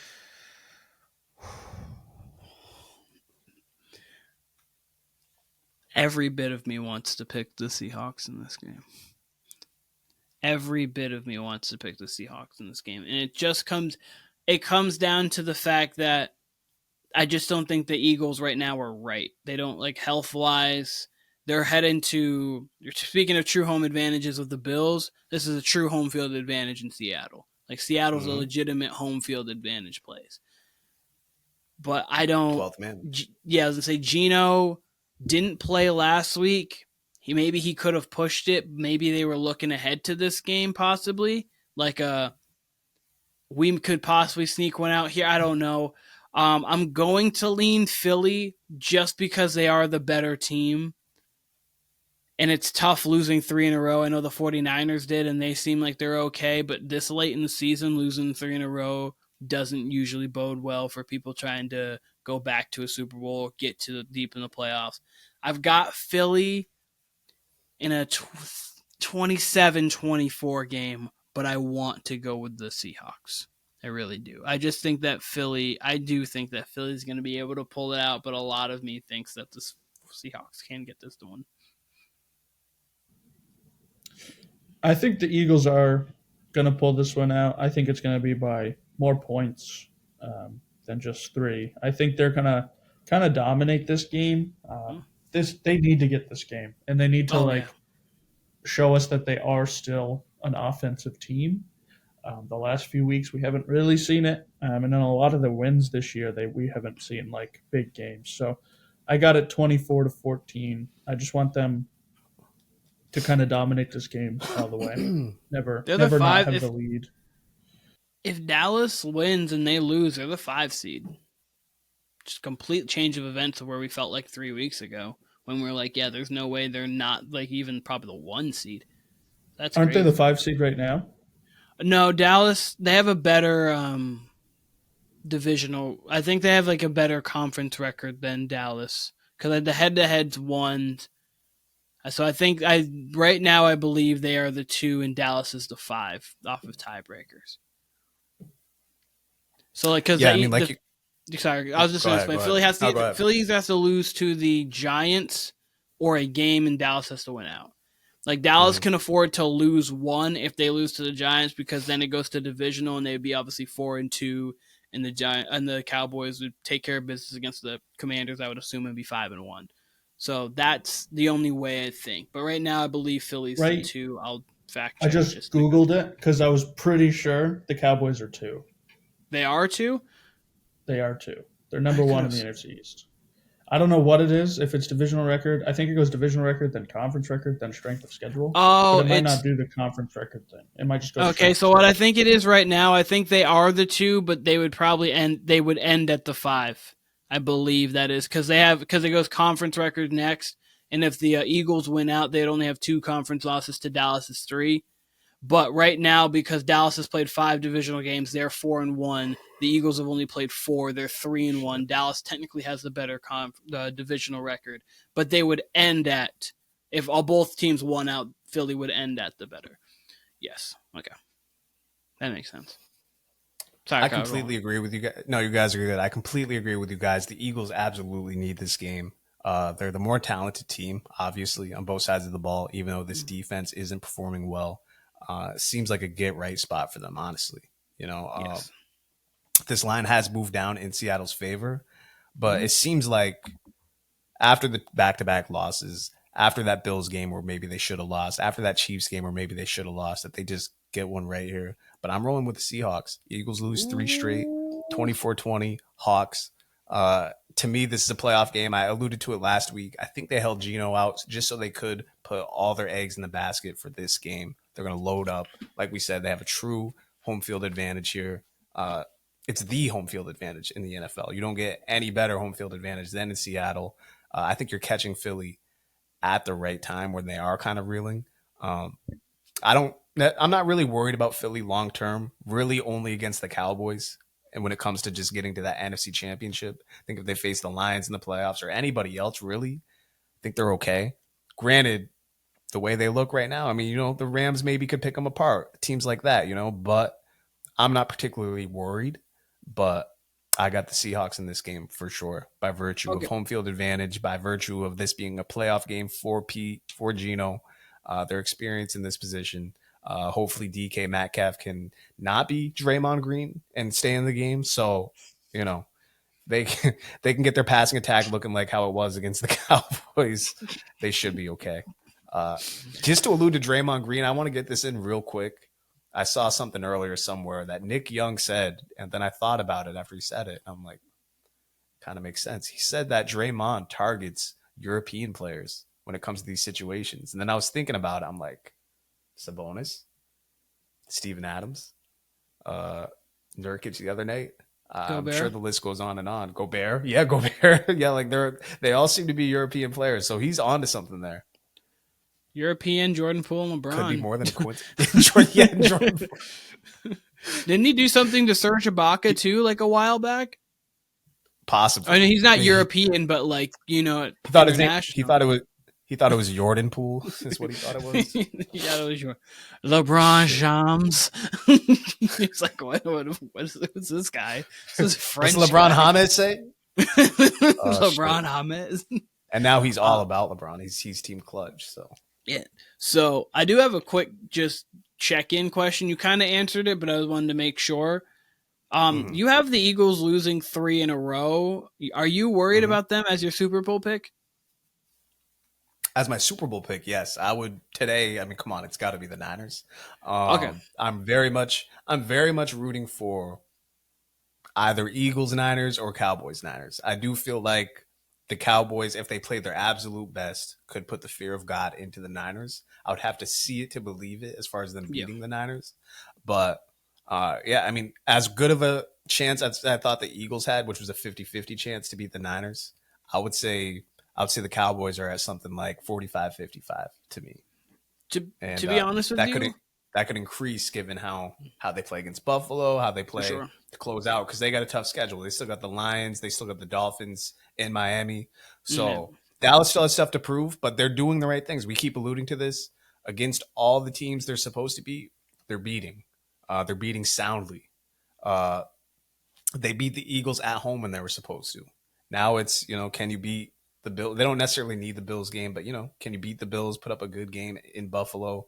Can you beat the Dolphins? Can you beat the Lions? Can you do it in the playoffs? Can you not have Can you not break Cowboys fans' hearts again and again and again? We'll see. I hope, for me personally, I hope that the Cowboys do get to the NFC Championship game, and I hope that they have to go to San Fran. I think if they had to beat their demon, because that's what the 49ers have been. They've knocked them out of the playoffs twice. I think they beat them 4 times over the last 4 years. Has not in general the demon. Yeah, I was gonna say it's been terrible with them. I would love if Dak got that opportunity. Maybe MVP Dak gets Dallas to the NFC Championship game for the first time in 26, 27 years and heads over to San Fran to go see Brock Purdy and the 49ers to get to the Super Bowl. That's what I'm hoping for as of right now, because I think that would be phenomenal television. That would be phenomenal. I hope that happens. But I am concerned about the Eagles 100% though. I just think it's a health thing right now, and they just don't feel right. I mean, also they've the same way the Chiefs lost Eric Bieniemy, they lost Steichen, they lost multiple coaches over there, and when you have such, and clearly we're seeing how Steichen's doing in Indy. I can't think of the other coach right now that they lost is actually coaching pretty well as well.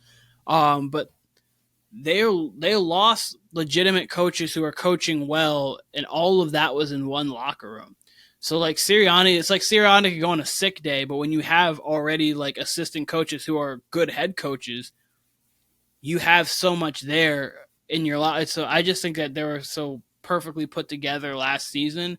And this year, it's just they're getting a little banged up. And Hurts' knee injury that I believe he sustained against the Jets, that's just lingering. and he's not the same exact player as he was last season or even prior to that injury. So I just think the 49ers and Cowboys would be perfect right now, but obviously the Eagles they're good enough to where they can manage and find ways. Yeah, I mean, that's what I would say about the Eagles in comparison to the Chiefs is like the Chiefs really do seem devoid of offensive talent, where the Eagles still at least have A.J. Brown, Devontae Smith. You still got Swift in the backfield. You still got Hurts on short yardage situations. You still got Dallas Goedert. They might be in the running for Zach Ertz. I don't think anybody's signed Ertz yet. Has he signed yet? No, not so that I've who seen. knows where he might go. So Return I him think home. the Eagles, and I mentioned this last week, they can still just ugly up a game and just chew up. Yeah. They can have that 8-minute, 74-yard drive where you get 7 at the end, and then, it just puts – then you're playing catch-up if you're the other team. So they can still do that. They still have offensive talent. Their defense is what's really going to hold them back, I believe.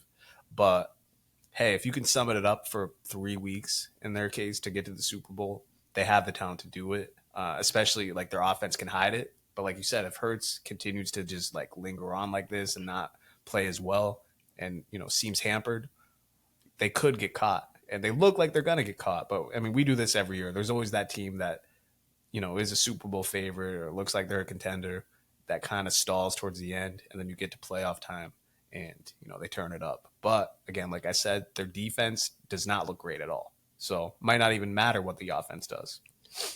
All right. I got one question for you guys, and then we can go on our separate ways. Timmy, answering same question for both of you. You answer first.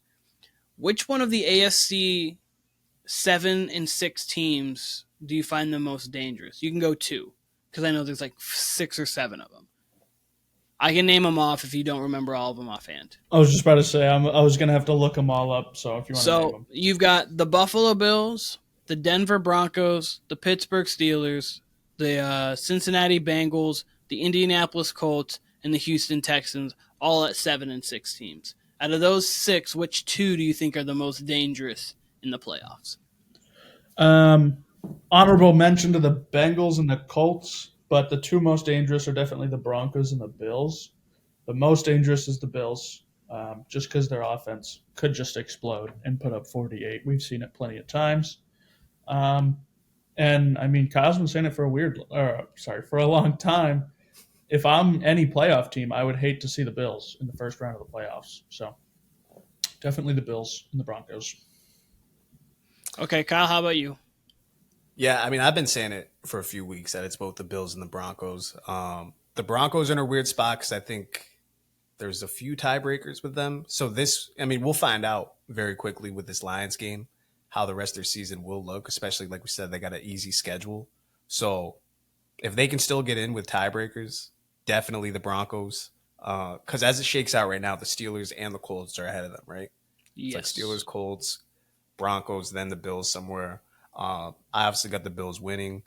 The Bills are for sure the most dangerous. I think if they get in, I mean, they're live to make it to the Super Bowl. I really do believe that. I think you'd have to fear them more than the Dolphins. You'd have to almost fear them more than the Chiefs, depending. I mean, they kind of played each other to a draw, but they definitely have better weapons. So for sure the Bills, and then I would pick the Broncos as well. So I would have the Bills. I actually would have the Bengals over the Broncos personally. I think. I don't know about Browning. That defense too, I don't know about. I like their defense. I think their defense. They've been opportunistic and they've played in big situations and big games before. I think they just know how. I think they know exactly who. I'm not that the Broncos don't, but I'm just saying. I think even with Browning, they know exactly who they are, how they can win games, and Browning's just been completing a high percentage of passes. I actually like their talent a little bit more than I like the Broncos, but I completely understand why you guys go Broncos for sure. 100%. I understand that. Just because you trust, obviously, Russell Wilson and Sean Payton a little bit more than Zach Taylor with Jake Browning rather than with Joe Burrow. But I lean the Bengals just a hair. I actually like how they're playing. I like how they're playing a lot right now. And again, I think Joe Burrow's waking up every day just like, why are you kidding me? Why did my hand get injured? Like, this AFC is wide open. Like, so when you say dangerous, you're saying like if the Chiefs hypothetically get the Bengals in the playoffs, you like that matchup with the Bengals more so than the Broncos? Like you think they put the fear in higher ranked teams more than the Broncos? Depending on the matchup. So I think that the Broncos might put more fear in the Chiefs, but I do think that the Bengals might put more fear in the Ravens. That kind of thing. Okay. So I honestly think it's like neck and neck. I don't think it's like a blowing up, but I think the Bills put the fear in the Ravens and the Chiefs more than both teams. But I would say that like the just the divisional aspect of both, and then a team like the Jags, the Bengals just beat the Jags. Obviously, I understand it's an interesting. Lawrence got injured late in that game, but they still played with the Jags the entire game, and that was in Jacksonville. The game would be most likely in Jacksonville. So I think it's like they're right there. I think they just know Jamar Chase is scary. Joe Mixon can run, obviously. They just have more like live weapons. The Broncos are a cohesive team. Javonte Williams, Cortland Sutton, Jerry Jeudy, but you just have more pieces over in Cincinnati that can scare you. More big time pieces. I think that can scare you in a playoff game. I hear that. The defense would be my hang up because I think they're ranked like 27th in DVOA right now compared to the Broncos. Yeah. Like Tim said, like since the 70-30 game, that defense has been pretty legit. And Russ has been playing absolutely. well. I mean, Russ is nothing to sneeze at in the postseason too. So that's where I'd lean. But I mean, the Bengals, the Bengals do have more than a shot too. I mean, they got the tiebreakers that they're gonna have to deal with. But yeah. Yep, that was the only other thing I was thinking of, interesting wise. If you want to go Raiders touchdown. Let's go touchdown. Up to 56. Is it still late third? Start of the fourth. Okay, they can 50. They're at 56, so they can get to they can get to 63. I mean, two touchdowns to 70. They've scored 2 touchdowns to 70, so they can get there. They can get there for sure. And I'm going to do the same thing real quick in the NFC, just now because I'm thinking about it. I don't want to be I want to go both conferences here. I'm going to name off like 6 teams, and then you can just tell me which one's the most dangerous. The Rams, the Seahawks, the Vikings, the Packers, and then the NFC South. Just they're 3, 6, and 7 teams. So just the NFC South, the Vikings, Packers, Seahawks, Rams. Give me 2. I think we might all have the same 2 here. I'm going to go the Rams and the Packers. The Packers have played well. We've seen them play well in a lot of games. We've also seen them play pretty poorly and lose like 1-score games. So they're like the second most dangerous, I would probably say, just because a lot of those teams just aren't really that dangerous in my mind. And then I think the Rams just showed us this week that they can do that to most teams. I think they can hang with a lot of teams offensively. If their people are healthy, they got Kyron Williams, they got Cooper Kupp, Puka, all them guys all rolling, they can easily score 30 points. Well, maybe not easily, but they can definitely do it. So I would definitely be scared looking at that offense, an offense that we've seen go to the Super Bowl before. You could probably argue it might even be a better offense now, just because they can actually run the ball really well. Yep. Kyle, had you asked me last week, I would have said definitively Rams and Packers. Now it would be the Rams and Packers / Bucks / Seahawks, especially since I got the Seahawks winning on Monday night. Packers, again, that loss just kind of scarred me. I really thought they should have won that going away. But again, that just seems to be how the season ebbs and flows, is the hot team just loses. So I give the Packers that edge, and I can't quit the Bucks, even though, they have all that talent, they have all that pedigree, but they just can't seem to put 2 straight games together. So we'll really get our answer. I mean, we talked about it with this Bucks-Packers game. You lean the Packers a little bit. I picked the Bucks. But so in general, I'm probably leaning more Rams-Packers like him. But yeah, I'll give it a 3-way tie with that second team between the Packers, between the Buccaneers, and between the Seahawks. Of course, if the Seahawks win on Monday. Yeah, I agree with most of what you said, Kyle. I just don't have the Seahawks there right now. I do have Rams are a definitive 1. Then I have the Packers / Bucks for me. I'd probably lean the Packers if you had me to choose one. But the thing with the Rams is, other than your top three, and this is even including the Lions, they go into the game with the best coach quarterback combination, and in the playoffs that matters. Not that what happened? Pick six. Let's go. There we go. They're up to 62. There we go. Let's there we go. Field Get goal him. gets us to 65. Get him to 70. Oh my Get God. him to 63. 70. Get him to 70. There we go. Let's go. But One yeah. touchdown. Wait, they've done this too with only like one turnover. That is nuts. I think that wasn't their first turnover of the game. Oh no, they have four fumbles and a pick. Oh, I haven't seen the fumbles. They forced. They should throw Brandon Staley. They should throw Brandon Staley to like the Vegas crowd, like mosh pit style. Oh man, piece by piece, pull them apart and just start chucking them. That is hilarious. Take the Chargers gear off and just go. That is hilarious. I love it. Man. But yeah. So like going in, you favor Sean McVay and Stafford over Dan Campbell and Jared Goff. Obviously, you don't over McCarthy and Dak. You don't over Shanahan and Purdy. You don't over. But even like how playoff Dak and McCarthy are, I get what your. I think you made a face at that, Kyle. I get where your face comes from. No. But my face comes from. I want a Rams-Lions matchup because that's the matchup of the trade. You know, that's the Goff Stafford trade matchup. So I would love to see that in a first round matchup.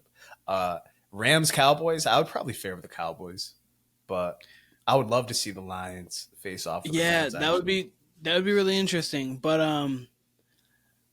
yeah, so for sure, 100%, you have the better coach quarterback, and not that only is the only thing it comes down to, but late game. You're going to trust Stafford more than you're going to trust a lot of quarterbacks in the entire league, let alone the NFC. So I would think the Rams are most dangerous. They could easily win a playoff game. Like they just have to try to avoid the big three. Like if they see the Lions, they could beat the Lions.